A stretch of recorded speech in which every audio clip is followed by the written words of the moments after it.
Hello दोस्तों, welcome back to Pradeep गिर academy. मैं नंदिनी सिंह आप सबका स्वागत करती हूँ हमारे BEE के लेक्चर्स में। तो आप सबको तो पता ही हमारा DC सर्किट ये वाला मॉड्यूल चल रहा है एंड उसके एकदम एंडिंग पर पहुँच चुके हैं। The last topic which is very important for this chapter is nodal analysis. अब ये वाला analysis is nothing but similar to mesh analysis, but यहाँ पे एक छोटू सा फ़र्क आ जाता है। अब वो फ़र्क होता है कि हमें KCL अप्लाई करना पड़ता है इंस्टेड ऑफ KVL। देन ये होने के बाद there are 3 topics, Thevenin's, Norton's and maximum power theorem. तो आप सब कमेंट करके बताइए कि आपको वो वाले टॉपिक्स कॉलेज में हुए हैं या नहीं हुए हैं। हुए रहेंगे तो हम उसको कंटिन्यू करेंगे, वरना हम डायरेक्टली AC सर्किट स्टार्ट कर देंगे। ओके दोस्तों, तो कमेंट सेक्शन में इंटरैक्टिव बने रहिए ताकि हमें पता चले कि हमारा जो कंटेंट है वो कितना वैल्यूएबल है और वो आप सबको समझ में आ रहा है या नहीं आ रहा है। और इसी के साथ चलो अब मेरा जो मैसेज देना था वो मैंने दे दिया है एंड अब हम स्टार्ट करते हैं हमारा मॉड्यूल। ओके, सो नोडल एनालिसिस। अब दोस्तों सबसे पहले आपको इसके लिए पता होना चाहिए कि नोड क्या होता है। नोड एक ऐसा पॉइंट है जहाँ पर एक सर्किट के 2 या 2 से ज़्यादा ब्रांचेस मीट होते हैं। नोड क्या है दोस्तों? एक सर्किट अगर मैं कंसिडर करूँ कुछ इस तरह की, ये मैंने यहाँ रेजिस्टेंस बना दिया, यहाँ एक रेजिस्टेंस कनेक्ट कर दिया, फिर यहाँ एक रेजिस्टेंस कनेक्ट किया, फिर मान लो यहाँ एक करंट सोर्स कनेक्ट किया, फिर यहाँ एक रेजिस्टेंस कनेक्ट कर दिया,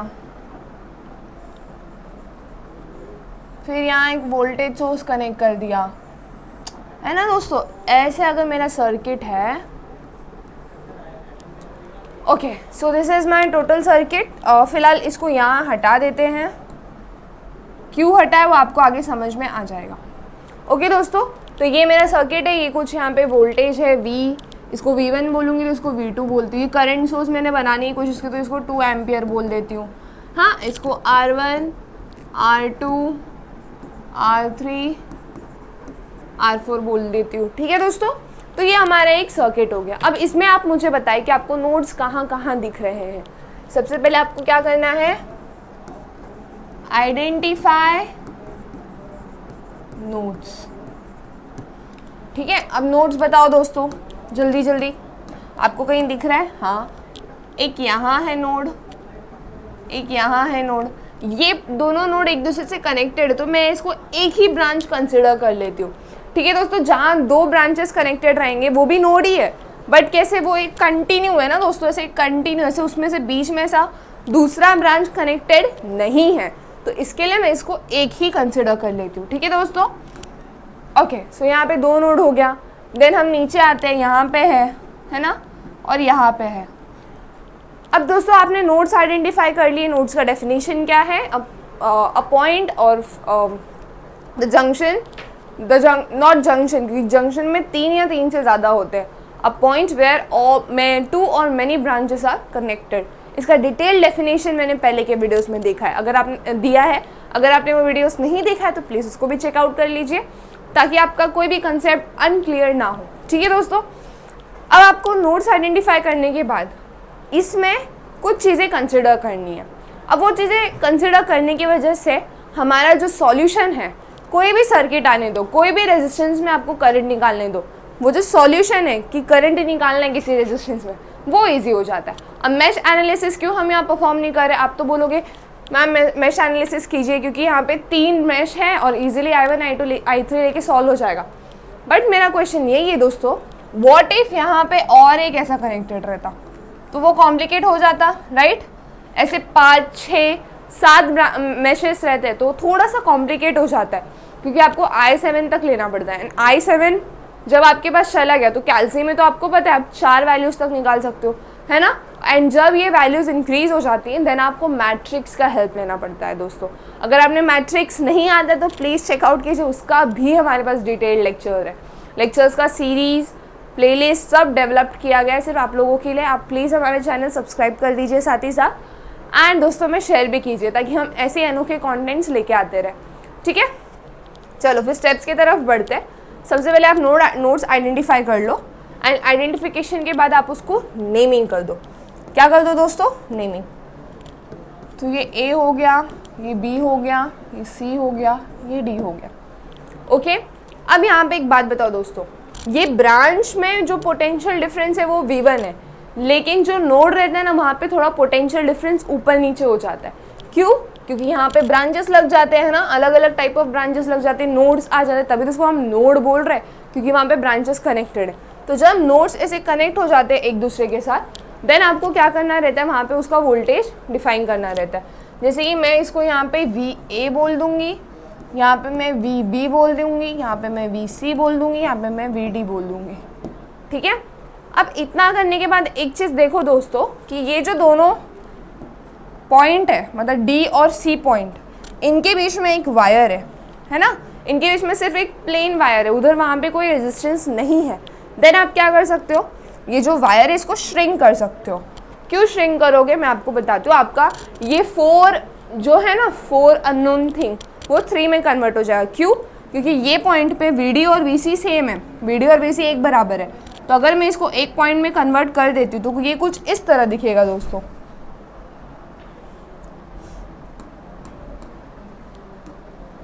यहाँ ध्यान दे दो, ये ऐसे यहाँ पे हमारा रेजिस्टेंस आ गया, यहाँ पे हमारा वो नोड आ गया।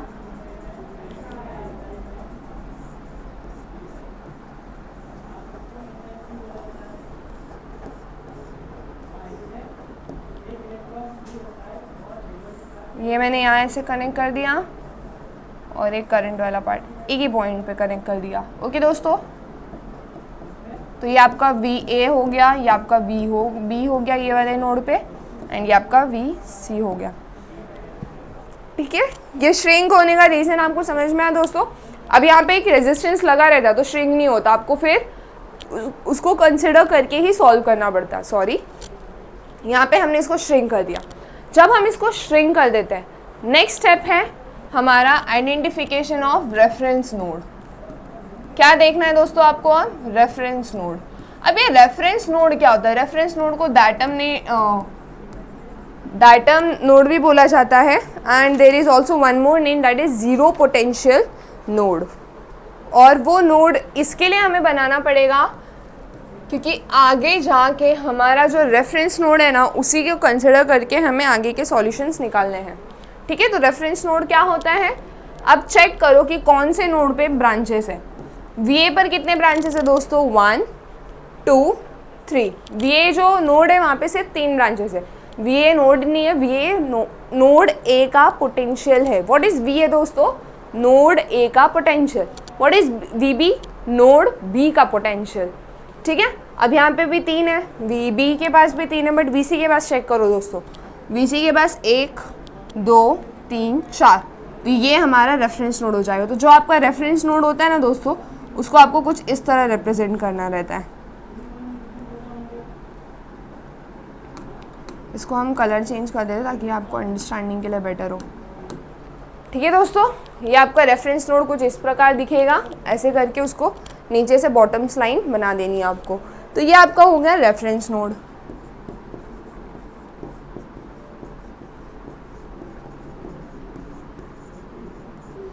दोस्तों देखो, अगर आपको कोई भी न्यूमेरिकल सब्जेक्ट है उसमें अगर आपको क्लियर करना है, टॉप करना है, या फिर आपको एकदम अच्छे मार्क्स के साथ लाइक एवरेज ठीक है बस पास से थोड़ा ज़्यादा आ जाए, ऐसा भी मेंटालिटी है, तो सबसे पहले वो सब मेंटालिटी हटा दो, एक ही मेंटालिटी रखो, मुझे बेस्ट करना है। क्या करना है दोस्तों, बेस्ट। क्योंकि अगर आप कोई भी न्यूमेरिकल को ऐसे स्टेप वाइज याद रखते हो ना दिमाग में, लाइक कोई भी प्रोसेस, अब हम प्रैक्टिकल करते हैं ना हमारे कॉलेजेस में, तो हम क्या करते हैं, स्टेप्स ही तो याद रखते हैं कि पहले हमें सारे इक्विपमेंट्स को जमा करना है, पैरेटस को जमा करना है, देन सबसे पहले अगर इस केमिस्ट्री का प्रैक्टिकल कर तो उसको वॉश आउट करना है, वॉश आउट करने के बाद ग्रांस में लेना है। तो कोई भी चीज़ को अगर हम प्रोसेस से याद करते हैं ना दोस्तों, तो फटाक से हमारे दिमाग में रह जाता है। ये एक्चुअली एक साइंटिफिक मेथडली प्रूव है कि, और देखो हमने SST में भी पॉइंट्स में आंसर लिखे थे, पॉइंट्स में याद किए थे, वो याद रह जाता है। वो प्रोसेस से अगर आप करोगे ना, देन वो आपको रिटेन करने में ईजी होगा। इसके लिए आपको कभी भी कोई भी न्यूमेरिकल हो, उसका क्या करना है, एक ऐसा पेज बना लो, पेज के साइड में अभी जैसे ये कौन सा है, नोडल एनालिसिस। नोडल एनालिसिस का स्टेप क्या है, इसके पहले हमने किया मेश एनालिसिस, मेश एनालिसिस का स्टेप क्या है, नेक्स्ट हम करेंगे मैक्सिमम पावर थ्योरम, उसका स्टेप क्या है। ठीक है दोस्तों, तो ऐसे आपको ना स्टेप्स बना के एक जगह रखने, ताकि जब आप रिवाइज करो ना, आपको वो स्टेप्स देख लो, देन न्यूमेरिकल करने में ना आपको कोई प्रॉब्लम ही नहीं आएगा। जहाँ आप 10 मिनट लगाओगे एक न्यूमेरिकल करने के लिए, वहाँ आपका 6 या 7 मिनट ही लगेगा। 3 मिनट आपने पहले ही बचा लिया एक बार स्टेप्स पढ़ के, राइट। एंड एग्जाम्स में भी ना रिटेन करने के लिए ईजी होता है कि एकदम डेविएटेड न्यूमेरिकल आ गया, एकदम अलग, कि आपने वो सॉल्व ही नहीं किया है कभी, तो वो भी आपसे हो जाएगा, है ना। तो इसके लिए गेम प्लानिंग करो कि आपको कैसे प्लानिंग करके कैसे आगे बढ़ना है। ईजी है दोस्तों, ज़्यादा टेंशन लेने की बात है ही नहीं इसमें। जैसा जैसा हम आपको बता रहे हैं बस वैसा वैसा करते जाइए, बाकी सब आपके हाथ में रहेगा, ठीक है। अभी हम हमारे टॉपिक पे आ जाते हैं। देन आपको रेफरेंस नोड आइडेंटिफाई करने के बाद जो आपका नेक्स्ट स्टेप बन जाएगा वो है कि आपको नेमिंग करनी है। क्या करनी है दोस्तों? आपको नेमिंग करनी है। अभी जितने भी नोड्स हैं उनको नाम दे दो, बट यहाँ पे हमने तो नोड्स को नाम दे ही दिया सबसे पहले, कोई बात नहीं, चलेगा।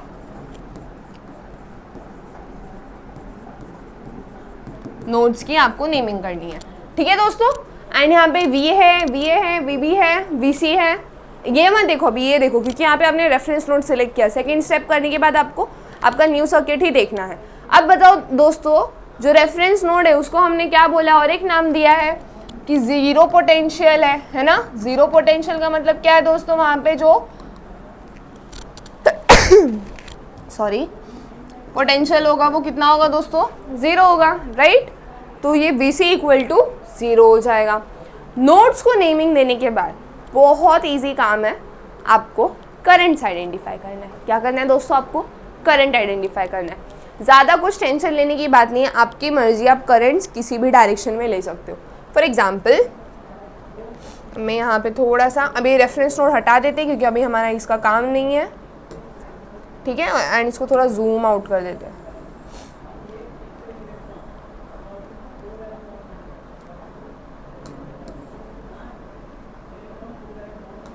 ओके सो दोस्तों, ये आपका सर्किट है। आपको क्या बोला हमने? मैंने बोला कि यहाँ पे आपको करंट आइडेंटिफाई करना है। तो सबसे पहले ये जो वोल्टेज है, यहाँ से करंट जा रहा है ये वाले नोड में इस तरह, राइट। तो इसको मैं ले लेती हूँ I1, ठीक है। अभी इधर गया तो I2 और I3 ऐसे चला जाएगा, है ना। I1 ऐसे गया, I2 नीचे, I3 उस साइड। देन ये वाले नोड में अब आप कैसे भी ले सकते हो। इस नोड में इधर तो नीचे आ जा रहा है, अभी ये I3 है तो ऑब्वियसली इधर भी I3 होगा दोस्तों, राइट। इधर I3 होने के बाद ये तो आपको डायरेक्टली पता है, दैट इज़ 2 एम्पियर। तो ये वाले ब्रांच में आपको करंट दिखाने की ज़रूरत है नहीं है, ये आपको डायरेक्टली पता है, ठीक है। देखो ना यहाँ पे 2 एम्पियर है, यहाँ पे नहीं पता था तो आपने I2 ले लिया, यहाँ पे पता है तो आपने इसको 2 एम्पियर ही रखा, इसको न्यू करंट लेने की ज़रूरत नहीं है, ठीक है। अब ये वाले ब्रांच की कंसिडरेशन करते हैं। जहाँ पे आप वो ब्रांच देख रहे हो दोस्तों, वहाँ पे कोई करंट आपको पता नहीं है, तो आपको क्या करना है, यहाँ पे भी करंट या तो इस डायरेक्शन में ले लो या तो इस, आपकी मर्जी है दोस्तों। आप करंट का डायरेक्शन कौन सा भी ले सकते हो, या तो वो जो नोड है, नोड के इनवर्ड आ रहा है करंट, या तो नोड के बाहर जा रहा है करंट, आपकी मर्जी दोस्तों, कोई दिक्कत नहीं है, ठीक है। ये लेने के बाद आपको बस चेक करना है, नाम दे देना कि आपने प्रॉपर नेमिंग किया है या नहीं किया है, ठीक है। I3 I4 एंड ये नोड में तो कोई करंट नहीं आया क्योंकि पोटेंशियल ही हमने इसको 0 लिया, तभी तो उसका नाम है रेफरेंस नोड या जीरो पोटेंशियल नोड, ठीक है। तो ये आपने कर लिया सबसे पहले। अब फोर्थ स्टेप क्या हो जाएगा दोस्तों अपना?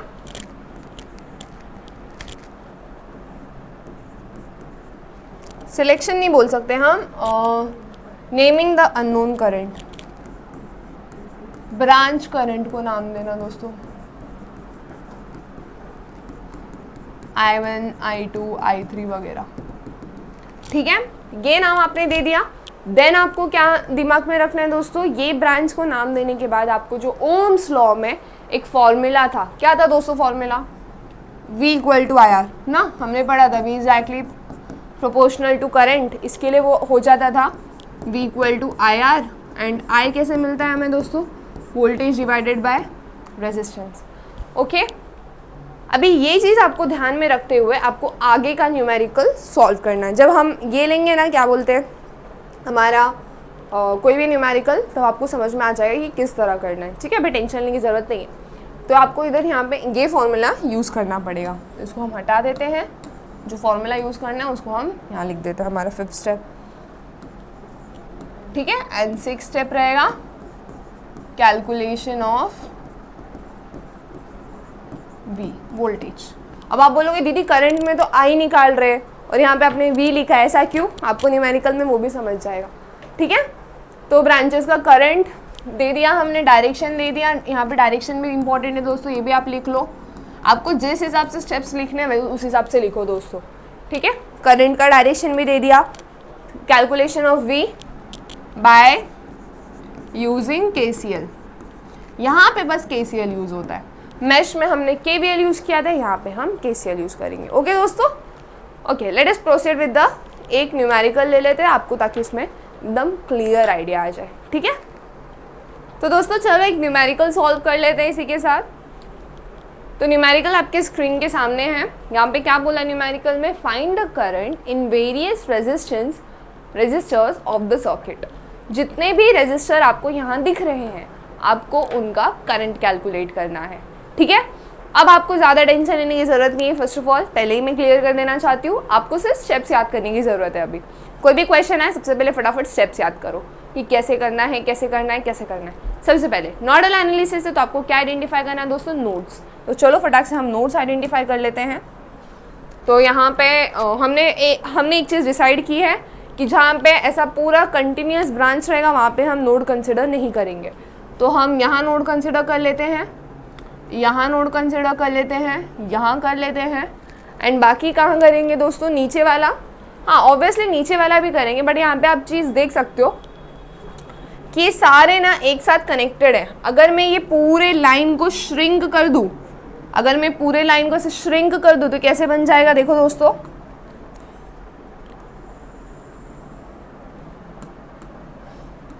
ये कुछ इस तरह, आई होप आप सबने स्क्रीनशॉट ले लिया था पहले क्वेश्चन का, नहीं लिया तो ले लो, देन हम इसको श्रिंक कर देते हैं, ठीक है। ये यहाँ पे ये सारे आके वो बड़ी सी जो वायर है उसकी जगह मैं एक पॉइंट पे इनको कनेक्ट कर देती हूँ, ठीक है। एंड ये पॉइंट को हम रेफरेंस नोड बोल देते हैं।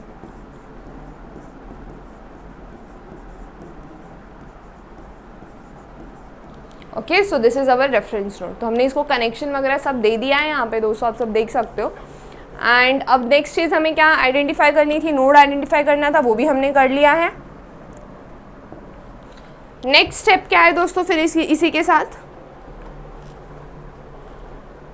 नेक्स्ट स्टेप इज, ये डन है, ये भी डन है, नोड नेमिंग, नोड का नेमिंग कर देते हैं। अब हम हमारे नोड्स को नाम दे देंगे, दैट इज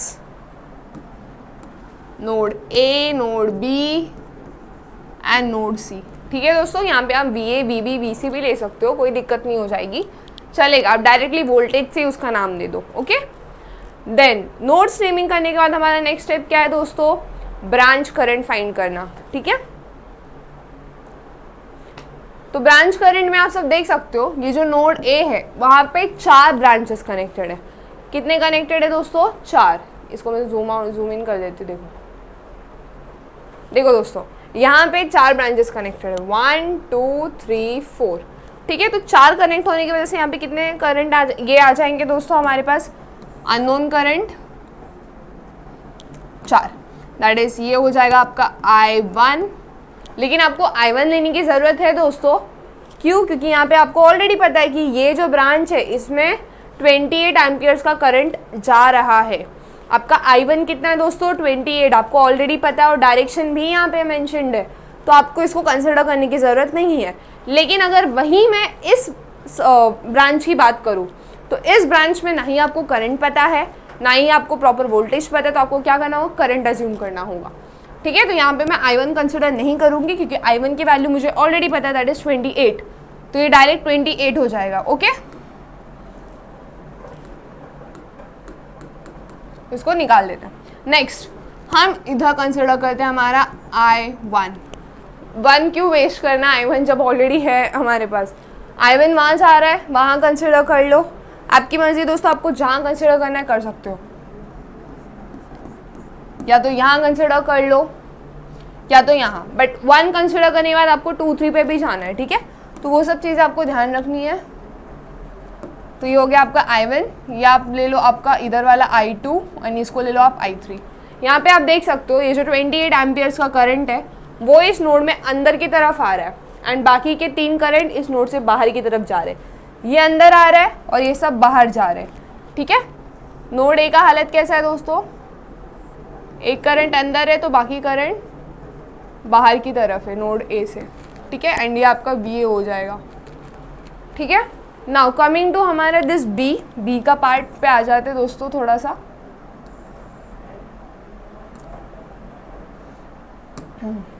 बी के पार्ट पे आप देख सकते हो ये सेम I2 करंट रहेगा यहाँ तक। फिर आप क्या कर सकते हो, आप आगे डिवाइड कर सकते हो। तो यहाँ पे I2 करंट इधर एंटर हो रहा है, यहाँ पे फिर आप दिखा सकते हो बाकी के दूसरे का 2 करंट है ना दोस्तों, बाकी के 2 करंट आप यहाँ पे दिखा सकते हो। तो यहाँ पे आप I4 ले लो इस वाले रेजिस्टेंस में, इस वाले रेजिस्टेंस में आप I5 ले लो, ठीक है। यहाँ पे आप लेने के बाद आपको अगेन एक चीज़ दिखानी है। अब दोस्तों ये वाला जो ब्रांच है उसका कनेक्शन आके सी पे मिल रहा है, तो आपको ऑलरेडी इसका सर्किट पर इसका करंट पता है। ये वाला जो ब्रांच था इसका ये कनेक्शन आकर यहाँ मिल रहा है, तो आपको ऑलरेडी पता है कि यहाँ पे I3 फ्लो कर रहा है, राइट। तो आपको अभी नोटेशन देना है, तो और कौन से 2 करंट्स को देने होंगे दोस्तों, सिर्फ और सिर्फ ये सर्किट का और ये सर्किट का, क्योंकि ये ब्रांच का ये ब्रांच का आपको ऑलरेडी पता है। ये ब्रांच का आप नोटेशन दे दो, देन ये आपका इधर का नोटेशन इज 2 एम्पियर, ये भी आपको चलो पता है 2 एम्पियर। यहाँ पे आप दे सकते हो आपका I5 हो गया I6, ओके दोस्तों। तो आपको ये सब मेंशन करने के बाद यूज़ करना है आपके थ्योरम्स में। ये सारे जो भी करंट हमने यहाँ पे दिखाया दैट आर वेरी इंपॉर्टेंट आगे के स्टेप्स के लिए।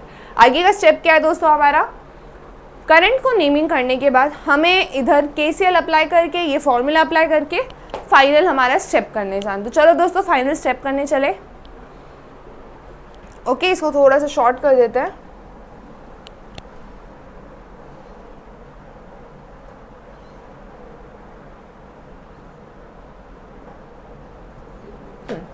अब यहाँ पे जो मैं स्टेप्स लिखने जा रही हूँ दोस्तों, प्लीज़ आप एकदम अच्छे से अपने माइंड में इसको फिट कर लें एंड आपको वैसे ही न्यूमेरिकल में सॉल्व करने में इजी हो जाएगा, okay. Apply Kirchhoff's current law at node A. अब नोड ए चेक करो दोस्तों, ये रहा नोड ए के पास ऐसे 4 ब्रांचेस है, ठीक है। यहाँ पे कितना करंट है दोस्तों, इस साइड ये 28 है, ये 28 हमने अंदर आ रहा है, ठीक है, नोड की तरफ जा रहा है। I1 क्या कर रहा है दोस्तों, I1 करंट तो बाहर आ रहा है रजिस्टर से, I2 करंट भी बाहर आ रहा है रजिस्टर से एंड I3 करंट भी बाहर जा रहा है। तो इसका KCL कैसे बनेगा दोस्तों, हमने हमारे KCL में किरचॉफ्स में क्या बोला है कि करंट इनकमिंग जितने करंट नोड के अंदर आ रहे हैं that is equal to current outgoing जितने करंट नोड के बाहर जा रहे हैं, ठीक है। अब यहाँ पे कैसे हो जाएगा, 28 करंट है वो अंदर की तरफ आ रहा है that is equal to I1 plus I2 plus I3, 3 current जो बाहर की तरफ जा रहे हैं, ठीक है। ये आपको क्लियर हो गया, आई होप आपको ये एकदम क्लियरली समझ में आ गया हो। अब दोस्तों I1, I2 और I3 लेके सॉल्व करने नहीं जाना है, यहाँ पे हमें थोड़ा सा चेंजेस करने की ज़रूरत है। अब वो क्या चेंजेस करने की ज़रूरत है, प्लीज़ यहाँ पे ध्यान दे दो। यहाँ पे आपको जो नेक्स्ट स्टेप करना है that is considering it like हमने जो उसमें किया था ना, कौन से, हाँ हमारे ओम्स लॉ वाले में। ओम्स लॉ में क्या किया था, I इक्वल टू VR, और जैसे मैंने आपको स्टेप्स में भी एक्सप्लेन किया कि V/R को कंसिडर करने के लिए यहाँ पे हमें ध्यान देना होगा कि वो जो ब्रांच है वो कौन से इससे कनेक्टेड है। अब यहाँ पे ध्यान दे दो दोस्तों, यहाँ पे कौन सा वोल्टेज होगा, ऑब्वियसली यहाँ पे मेन वोल्टेज VA होगा, ओके। यहाँ पे जो मेन वोल्टेज VA है वहाँ पे आपको बस ये तीनों पर V/R का फॉर्मूला लगाना है, सिर्फ ये तीनों पर, बाकी पे आपको V/R का फॉर्मूला लगाने की ज़रूरत नहीं है। क्यों ज़रूरत नहीं है, क्योंकि यहाँ पे आपको ऑलरेडी पता है कि एक करंट है वो 28, आपको बाकी के करंट निकालने हैं, आपको बाकी का I1, I2, I3 निकालना है, राइट दोस्तों। तो यहाँ पे V/R लगाना है, तो V/R एट I1 लगाते, चलो V/R कहाँ लगाएंगे, सबसे पहले I1 करंट कहाँ है दोस्तों, यहाँ है 2 ओम्स वाले, ये यहाँ है, दैट इज R क्या है, R कितना है यहाँ पे 2 ओम्स है, राइट। तो यहाँ पे आपको कैसे लगाना है ध्यान दे दो, ये जो I1 करंट है ना, ये वाला जो करंट है ना दोस्तों, ये वाला, ये ऐसे नोड से ऐसे शुरू हो रहा है, देन आके ऐसे इस नोड पे खत्म हो रहा है। तो इस नोड का वोल्टेज कितना है दोस्तों? इस नोड का वोल्टेज VA है, और ये खत्म कहाँ हो रहा है? यहाँ खत्म हो रहा है, मतलब ये नोड का वोल्टेज इज 0 है ना। तो यहाँ पे ये VA और V0, ये दो पोटेंशियल के बीच में हमारा I1 आ रहा है। तो हमारा I1 कैसे लिखेंगे हम दोस्तों? फिर VA minus 0 divided by resistance कितना है दोस्तों? 2 ओम्स। अब आप बोलोगे दीदी 0 माइनस VA क्यों नहीं लिखा? क्योंकि हमने डायरेक्शन कैसे कंसिडर किया है दोस्तों? I1 का VA से आ रहा है। कैसे कंसिडर किया है दोस्तों? कि it is coming from VA। इसके लिए हमने ये I1 करंट को लिखा है VA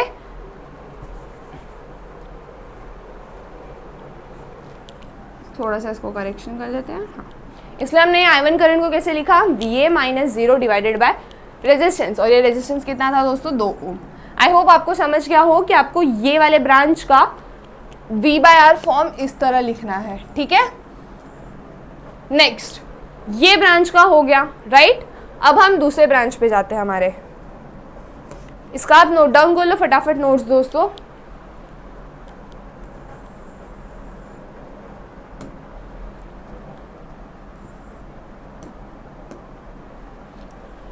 V/R एट I2। अब हम I2 लेने की कोशिश करते हैं। अब I2 चेक करो दोस्तों। I2 कौन सा करंट है? ये वाले ब्रांच का, और ये कौन से दो नोड के बीच में? A और B। मतलब यहाँ पे A नोड है, फिर एक रेजिस्टेंस है, फिर एक B नोड है, ठीक है। A नोड का वोल्टेज हमने VA कंसिडर किया है, B नोड का वोल्टेज हम VB लेंगे ऑब्वियसली, राइट। यहाँ पे VA है तो ये VB हो जाएगा और ये VC हो जाएगा। तो यहाँ पे हमने नोड्स कंसिडर किया। अभी ये जो I2 करंट है वो इस तरह फ्लो कर रहा है, और रेजिस्टेंस कितना है दोस्तों? 2/2 ओम, सॉरी। तो आपका V/R कैसे बनेगा? V कैसे निकालेंगे? V हमें कैसे निकालना है? करंट जहाँ से फ्लो हो रहा है, जिधर से शुरू हो रहा है, जहाँ तक जा रहा है। अभी कहाँ से शुरू हो रहा है दोस्तों? I2 A से, मतलब A से शुरू होके B के पास जा रहा है। तो हमारा I2 कैसे हो जाएगा दोस्तों? वोल्टेज एट A से शुरू होके V तक जा रहा है, उसको माइनस करेंगे, डिवाइड बाय रेजिस्टेंस। रेजिस्टेंस कितना है दोस्तों? कौन सा रेजिस्टेंस है? 2 ओम। ओके, ये क्लियर हो गया आपको कि आपको V/R एट I2 कैसे लिखना है। I2 पहले ब्रांच देखो, ब्रांच देखने के बाद आपको चेक करना है कि कौन से दो वोल्टेज के बीच में, दो वोल्टेज का यहाँ पे सब्ट्रैक्शन आ जाएगा। माइनस प्लस कैसे डिसाइड करोगे आप? करंट के डायरेक्शन से, कि करंट जो है I2 अगर ऐसे जा रहा है तो आपको VA माइनस VB लेना है, अगर करंट ऐसे जा रहा रहता तो आपको VB माइनस VA लेना रहता। क्लियर है? एंड इतना होने के बाद आपको डिवाइड बाय रेजिस्टेंस, कि वो ब्रांच में कौन सा रेजिस्टेंस है। ओके, चलो अब नेक्स्ट केस में जाते हैं। हमारा नेक्स्ट जो है I3 है, राइट दोस्तों। तो इसका भी स्क्रीनशॉट ले लो दोस्तों, आप बना के रख लो। इसको यहाँ पे कट कर देते हैं हम। अब हमारा I3 कौन से ब्रांच में, पहले वो ब्रांच बना लेते हैं। हमारा जो I3 है वो ऐसे ऊपर वाले ब्रांच में जा रहा है, और शुरू कहाँ से हो रहा है? वोल्टेज एट A से शुरू होके कहाँ खत्म हो रहा है दोस्तों? Voltage at C, right. And resistance कितना है दोस्तों? 10 ओम रेजिस्टेंस है। और कौन सा करंट है इसमें? I3। तो अगर मुझे यहाँ पे लिखना है V/R एट I3 तो कैसे आ जाएगा दोस्तों?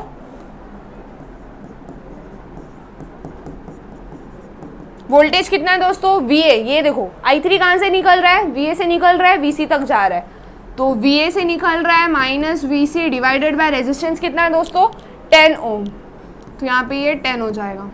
ओके, तो ये आपको समझ में आ गया दोस्तों I3 का V/R कैसे लिखना है। इसी तरह आपको I4, I5 और I6 का भी V/R लिखना पड़ेगा। ओके, तो ये भी हमने लिख दिया। फाइनल असेंबली कर दे। ये सब हम इरेज कर देते हैं, अनवांटेड डेटा, राइट। जो भी हमें चाहिए सिर्फ हम वही रखेंगे यहाँ पे।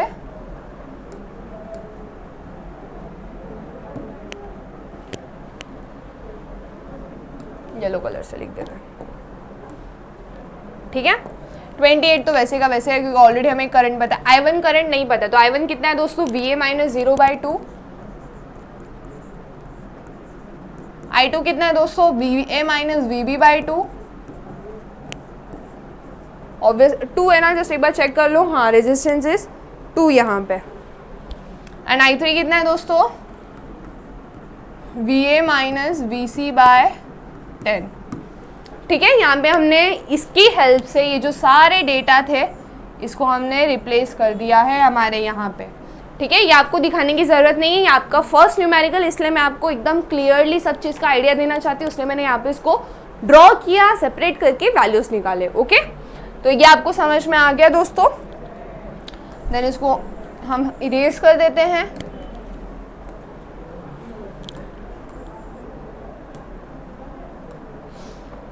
ठीक है, ओके, सो ये हो गया। अब यहाँ पे थोड़ा सा आपका मैनुअल वर्क बढ़ जाता है। कौन सा वर्क रहेगा दोस्तों, यहाँ पे आपको डिनोमिनेटर सेम करना रहेगा सारे वैल्यूज़ का। अब यहाँ पे 2 है 10 है, तो यहाँ पे हम 2 का और 9 का LCM देखें तो वो होता है ऑब्वियसली 10 होता है, तो इसको 10 बनाना है, उसको भी 10 बनाना है, तो ये 28। 2 को 5 से मल्टीप्लाई करेंगे, नीचे किया है तो ऊपर भी करना पड़ेगा। VA minus 0 is nothing but VA into 5 plus VA minus VB, नीचे 2 को 10 बनाना है तो 5 से मल्टीप्लाई किया, ऊपर भी करना पड़ेगा, plus VA minus VC by 10। ठीक है दोस्तों, ये हो गया आपका, थोड़ा सा मैनुअल वर्क है आई नो बट ईजी है।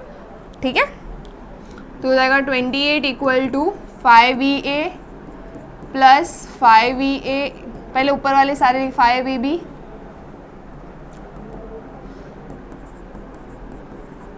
Plus VA minus VC। अब ये पूरा नीचे एक साथ 10 हो जाएगा, राइट, क्योंकि तुमने डिनोमिनेटर सारे सेम कर दिया, राइट। आई होप आपको ये सब समझ में आ रहा हो दोस्तों, कोई दिक्कत नहीं जा रही हो। ठीक है, ये सब डिनोमिनेटर सेम करने के बाद 10 को यहाँ भेज दो, तो ये 28 इंटू 10 हो जाएगा। यहाँ पे जो भी ऐड होंगे ऐड कर दो, सब्ट्रैक्ट होंगे सब्ट्रैक्ट कर दो। जैसे कि यहाँ पे देखो दोस्तों, 5VA एंड ये प्लस VA, यानी कि कितना हो गया 5 + 5, एक साथ लिख देते हैं।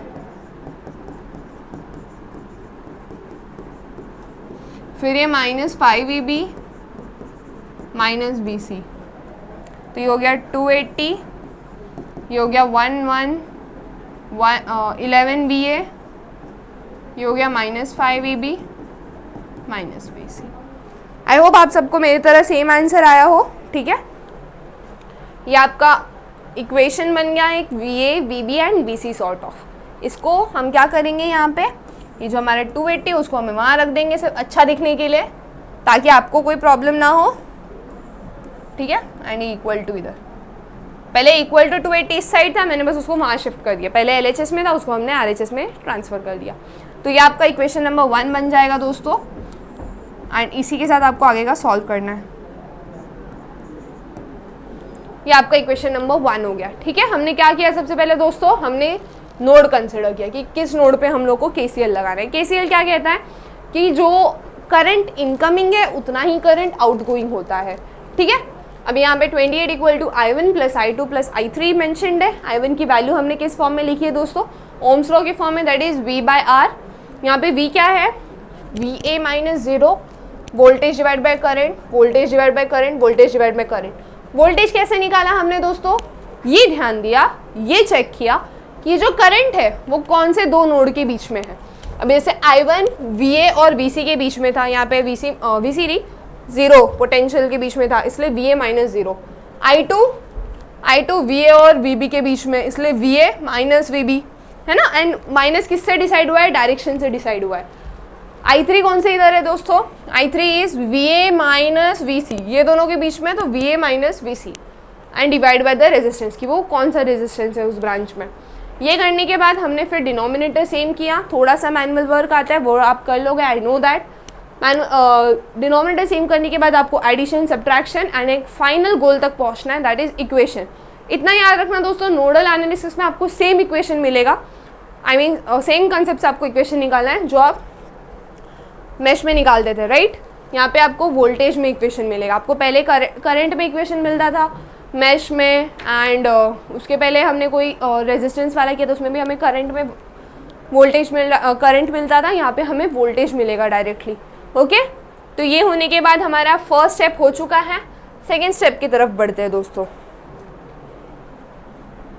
अब दोस्तों हमें जो लगाना है नोडल एनालिसिस अगेन, वो KCL रहेगा एट नोड B। ओके, इसको थोड़ा प्रॉपरली लिख देते हैं।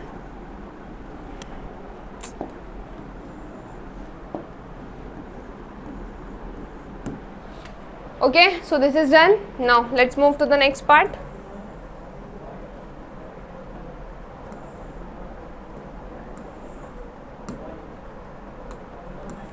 हम हमारे फिगर को थोड़ा नीचे ले आते हैं दोस्तों, क्योंकि हमें आगे काम है, right?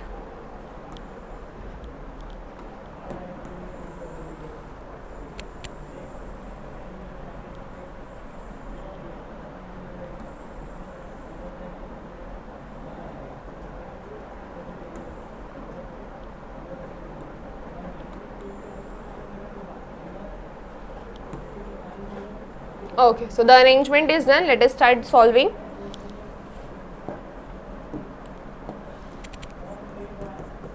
Apply KCL at node B. अब नोड B चेक करो दोस्तों, ठीक है? अब यहाँ पे हमें KCL लगाना है नोड B में। नोड B में कितने ब्रांचेस है? 3।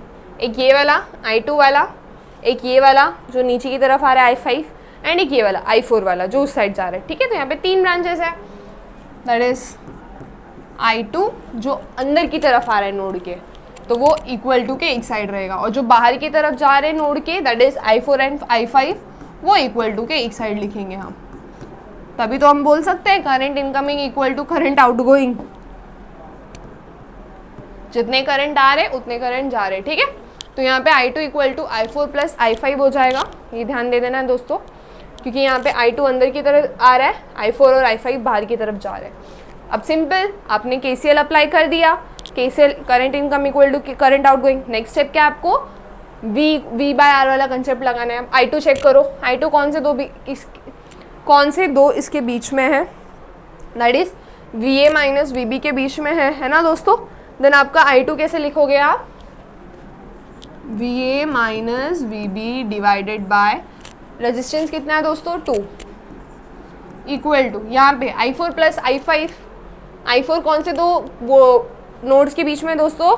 एक VA और एक VB, तो ये हो जाएगा, सॉरी VB और VC के बीच में है, तो VB minus VC divide by resistance कितना है? 1 प्लस I5 चेक करो दोस्तों, I5 VB और 0 के बीच में है ना, तो ये हो जाएगा VB माइनस 0 डिवाइडेड बाय, ये देखो VB minus V0 divided by 5।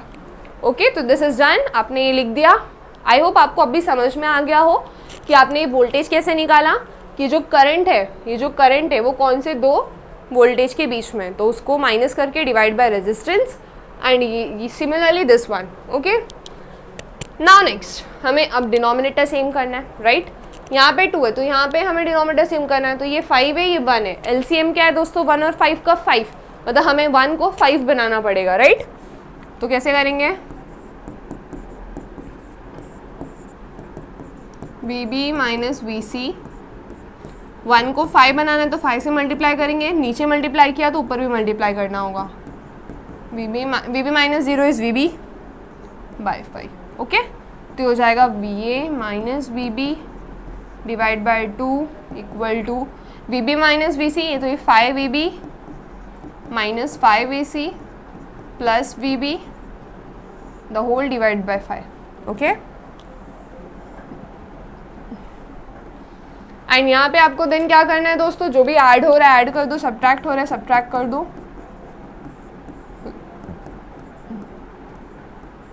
ये VB और ये VB ऐड हो जाएगा, 6 VB हो जाएगा minus 5 VC divide by 5। Then cross multiply है ना, तो ये हो जाएगा 5 into VA minus VB, 2 into 6 VB minus 5 VC। Then again ये हो जाएगा 5 VA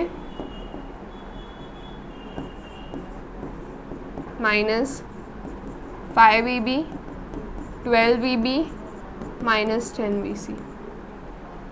यहाँ पे इतना करने के बाद आपको रीअरेंजमेंट करना है दोस्तों, ठीक है? जो भी यहाँ पे माइनस हो रहा है प्लस हो रहा है उसको एक जगह ले आओ सारे के सारे, तो 5VA इधर है माइनस 5VB, ये 12VB यहाँ आ जाएगा तो माइनस 12VB, 10 वोल्टेज यहाँ आ जाएगा तो प्लस 10 वोल्टेज हो जाएगा इक्वल टू 0। तो ये हो जाएगा 5VA minus 17VB plus 10VC equal to 0। So this is your new equation. Okay, तो इसको आप नाम दे दो इक्वेशन नंबर 2। आपने इक्वेशन नंबर 1 ऊपर दिया था, यहाँ पे इक्वेशन नंबर 2 हो जाएगा। ठीक है दोस्तों, ये निकालने के बाद आपका थर्ड इक्वेशन आ गया, सेकंड इक्वेशन आ गया। अब आपको और एक इक्वेशन निकालना है। देखो, कभी भी आप क्लियर हो, अगर आपने गलती से भी कुछ स्टेप मिस आउट कर दिया तो आपने जो किया है ना उस पर ही नज़र डालो। अभी आप बोलोगे अरे यहाँ पे VA VB आ गया, नेक्स्ट कैसे जाऊँ, नेक्स्ट तो याद नहीं आ रहा। तो आपको ये ध्यान में रखना है कि VA अननोन है, VB अननोन है और VC अननोन है, तो आपको 3 इक्वेशन तो मिलना ही चाहिए।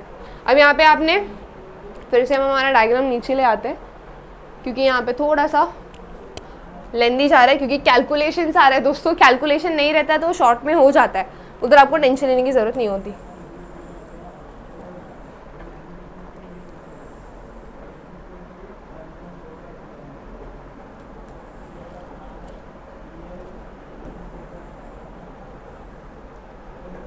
Okay, and then applying. अब हमारा और एक नोड बचा है दोस्तों, VC पे अप्लाई करना। Applying KCL eight node VC। अब देखना, मैं यहाँ पे वो लंबा कैलकुलेशन करके नहीं दिखाऊंगी, डायरेक्ट लिख दूंगी, तो आपको समझ में आ जाएगा कि आपको एग्जाम में कितना लिखना है। VC पे चेक करो दोस्तों, कौन सा करंट है। यहाँ पे सबसे पहले I4 अंदर की तरफ आ रहा है, राइट। तो चलो I4 अंदर की तरफ, तो एक साइड लिख दिया। I3 अंदर है कि बाहर है दोस्तों, I3 भी अंदर है तो प्लस I3। I6 बाहर की तरफ जा रहा है तो इक्वल टू के दूसरे साइड लिख दो। जो एक साइड अंदर की तरफ आ रहे हैं उनको एक साइड लिखो इक्वल टू के, जो बाहर की तरफ जा रहे हैं उनको एक साइड लिखो। तो ये I6 हो जाएगा and this will be 2 ampere plus 2, क्योंकि यहाँ पे ऑलरेडी आपको पता है कि ये 2 है। देखो ना, डायरेक्शन भी आपको पता है।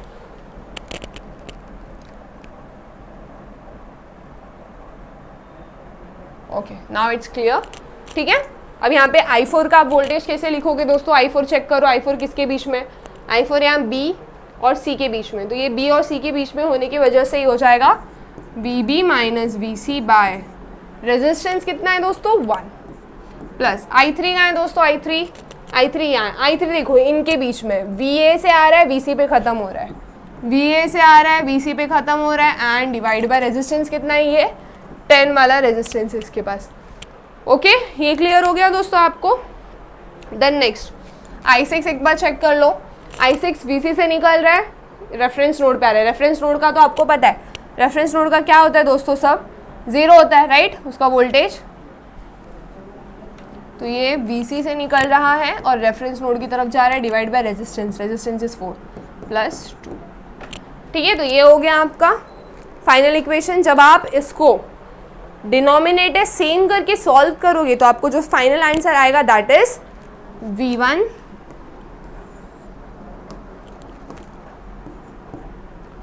V1 आएगा पहले, फिर प्लस 10 V2,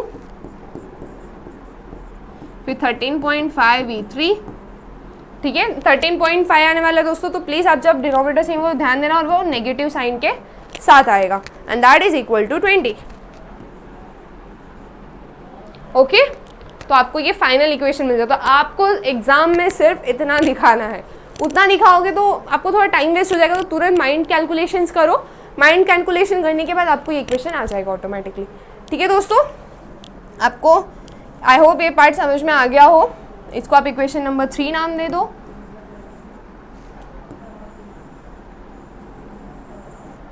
ये हो गया आपको इक्वेशन नंबर 3, ये हो गया आपका इक्वेशन नंबर 2 एंड थोड़ा और ऊपर जाएंगे तो हमें इक्वेशन नंबर 1 आ जाएगा हमारा, है ना।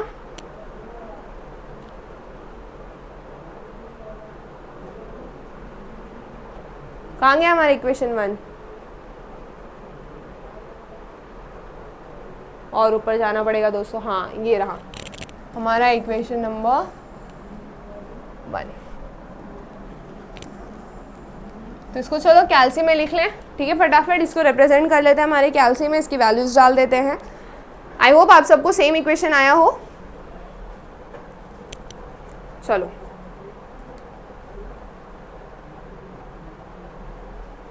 इक्वेशन 1 में यहाँ लिख देती हूँ रफली दोस्तों, ताकि आपको क्लियर आइडिया रहे। That is 11v1 minus 5v2 minus v3 equal to 280।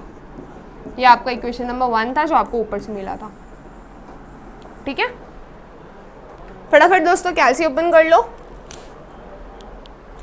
सबसे पहले 11 माइनस 5 माइनस 1 280। ठीक है, तो सबसे मेन्यू सेटअप पे क्लिक करने के बाद लॉग ए पे क्लिक करो, साइमल्टेनियस इक्वेशन। कितने अननोन है आपके पास? 3 अननोन, तो 3 पे क्लिक कर लो, देन ये हो गया।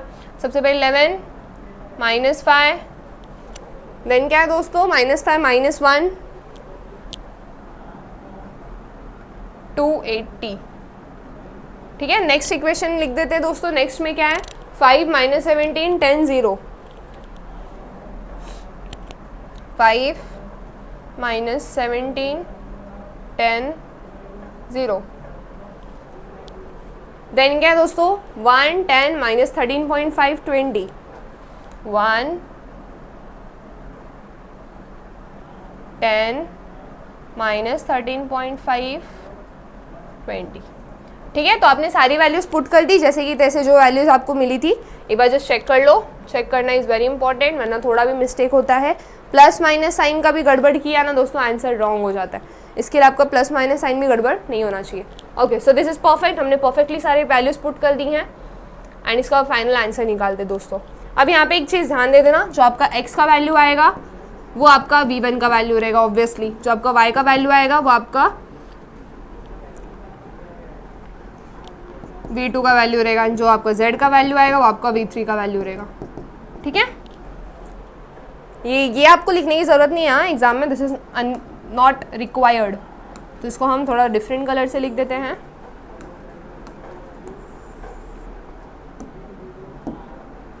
ओके, तो इसको सॉल्व करते हैं। तो v1 का वैल्यू आएगा आपको 36 वोल्ट्स, v2 का वैल्यू y का वैल्यू इज 20 वोल्ट्स,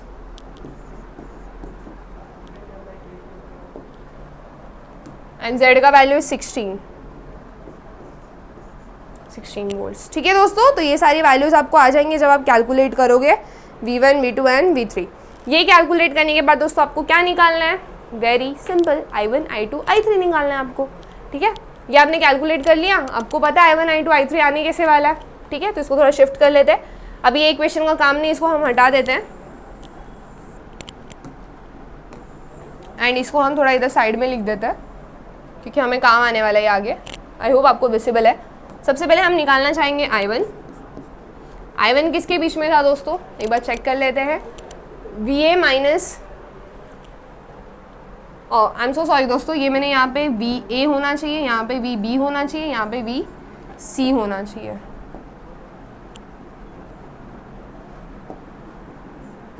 ठीक है, हमें गलती से यहाँ पे ये आपका VA होगा, ये आपका VB होगा एंड ये आपका VC होगा दोस्तों। ठीक है, नॉट V1 V2 V3। आप V1 V2 V3 भी ले सकते हो, कोई फ़र्क नहीं पड़ने वाला उससे। बट आप कौन से नोटेशन से चालू किए थे? हमने ये सम VA VB V3 से चालू किया था, तो वही नोटेशन से एंड करेंगे, बेटर रहेगा। ठीक है, तो i1 किसके बीच में है दोस्तों? VA और 0। तो i1 is VA bye R कितना है दोस्तों? 2। तो VA कितना है दोस्तों आपको? 36 divide by 2 that is 18 amperes. i1 आपको आ गया कितना दोस्तों? 18 एम्पियर्स। i2 क्या है दोस्तों? i2 आपको क्या था? VA minus VB, right, divide by 2। तो VA कितना है दोस्तों आपका? 36 माइनस 20 डिवाइड बाई 2, इसका वैल्यू आ जाएगा आपको 8 एम्पियर। देन आपका i3 कितना था दोस्तों? i3 का value VA minus BC by 10 है ना, हमने कैलकुलेट किया था ना दोस्तों i3 का value VA minus BC by 10। तो 36 minus 16 by 10 that is 2 sorry, yes obviously it is 10।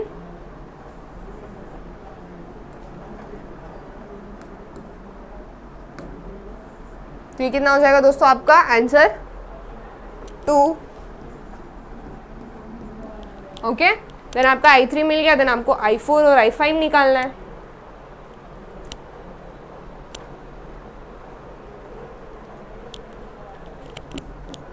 i4 कितना था दोस्तों आपका? याद करो फटाफट, V B minus B C by 4 था आई गेस, या फिर 1 1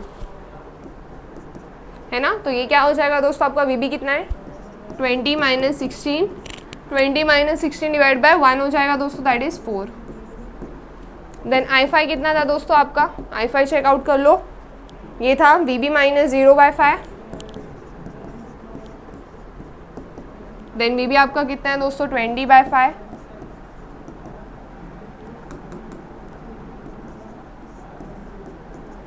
फोर एम्पियर्स है ना। देन आपका आई सिक्स कितना हो जाएगा दोस्तों, यहाँ पर आई सिक्स हो जाएगा V C minus 0 by 5, V C minus 0 divide by resistance कितना था दोस्तों आपका आई सिक्स का 4 था, ठीक है। तो ये हो जाएगा 16 minus 0 by 4 that is 4 amperes.